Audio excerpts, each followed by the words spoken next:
High, good morning সবাইকে। আবারও আবর্তন গতি অফ পৃথিবীর দৌলতে একটা নতুন দিন শুরু হয়ে গেল। এটা হালিম সেট ছিল।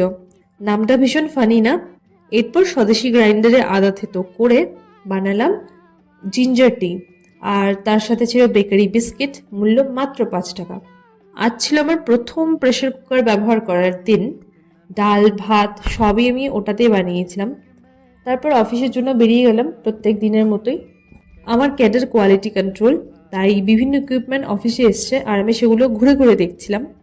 এক দুটো পরেও দেখলাম। এই যেমন ছিল অ্যাপ্রন, কেমিক্যাল স্প্রে করার সময় এগুলো পড়তে হয় সেফটি পারপাসে। গগলস আমি ট্রাই করলাম।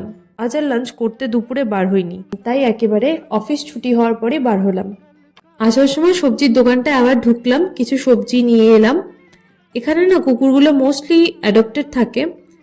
এদের কিছু প্রচন্ড লাভিং থাকবে আর কিছু অ্যাগ্রেসিভও থাকে, কিন্তু মোস্টলি এরা অ্যাডপ্টেড থাকবে। যা দেখা যাবে সবগুলোই মোটামুটি অ্যাডপ্টেড থাকবে, তাই স্ট্রিট ডগস এখানে অনেকটা কম। এই দোকানটার নাম না আমি দুর্বলতা রাখতে পছন্দ করব। কিভাবে যে এই সিঙ্গারাটা আমার রুমে চলে আসে বুঝতে পারি না। এই ওয়ার্ম ভাইবসগুলো না খুব ভালো লাগে। রাতে ছিল আজ ডাল ভাত শাক, খুবই সিম্পল আমি জানি। আজ এটুকুই, বাই বাই।